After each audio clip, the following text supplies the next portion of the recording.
Growing up, I didn't have an imaginary friend, but what I did have is a tiny little action figure that kind of was like a fidget spinner for me when I was younger because I would sit around and think about movie scenes and like pretend like I was in the movie with my little toy and I would twirl on my fingers.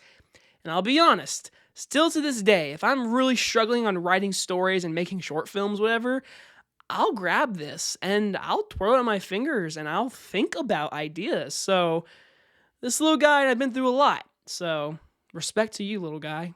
If stars Cailey Fleming and Ryan Reynolds and is about a young girl who goes through a difficult experience, begins to see everyone's imaginary friends who have been left behind as their real life friends have grown up. From director John Krasinski, who's brought you A Quiet Place and, as we all know him, Jim from The Office. Yes, this is his next movie that we are all been waiting for because when we first saw the teaser, at least for me, I didn't know what the movie was going for. I was like, is this like a family-friendly movie? Because very much a different type of movie coming from A Quiet Place to this, but it's another passion project of his, and I'm always intrigued on what he does now after Quiet Place. And I can tell you, If is a movie that I did not nearly love as much as A Quiet Place, but this is not a movie that I'm going to be the target audience for, but I had a good enough time with If because John Krasinski really does bring his passion to his films, and I appreciate the hell out of that. And watching this movie, you can tell that this movie has a story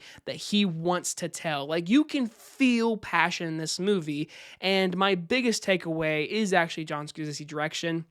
I think he nails the family tone. Like, seriously, you can honestly make this like a baby movie, or you can make it good enough to where adults can enjoy it and kids can actually learn from it. And I think this movie hits those levels really well because our main girl, Cailey Fleming, who I will always know as Rick's daughter from The Walking Dead, she's a girl who is now 12 years old and she has something going on with her father in a very hospitalized surgery that I don't want to get really into, but basically she is like at the age where she's like, I'm an adult. I'm not a kid anymore, but she's 12 years old.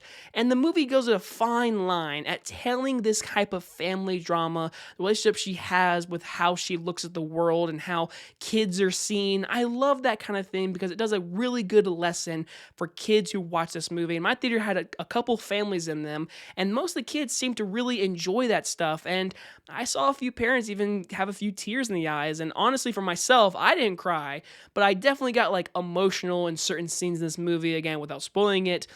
But I think John Krasinski really does a good job at giving this movie a level field of the audiences that aren't just specific for kids, but it definitely is family oriented, which now brings us to Cailey Fleming and Ryan Reynolds. Both are very good in this movie. Cailey Fleming is actually the standout in this movie. She is fantastic. I really hope to see her in more stuff. I've always liked her since The Walking Dead, so to see her finally be in a starring role, she really gets to show off her emotions in this movie, and I truly think she did a great job.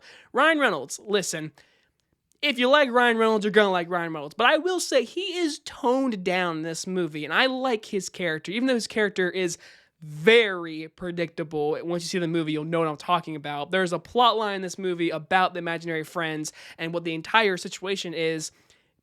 Anyone can figure out what's gonna happen. It's very easy to figure out, at least for me it was. I was like, that's gonna be that, isn't it? It very much is. But their relationship is very cute. It's very like he's very doesn't really want to deal with all this trouble, and she's like trying to help out the imaginary friends. And the cast they got for all the voices are really cool. I mean, there's a ton of people in this movie. Emily Blunt's in there, Matt Damon's in there, Sam Rockwell, George Clooney, Steve Carell as Blue. He's very cute, very funny, very enjoyable. It's Steve Carell playing a big blue character that is actually purple. So the movie's very nice. The movie's very gentle, but it's not perfect, unfortunately. I will say, I think the plot kind of loses itself in the middle half. The very beginning sets up a really good dynamic between characters, but the movie never gives characters enough time to breathe. Like, John Krasinski is in this movie. He plays the dad of Cailey Fleming.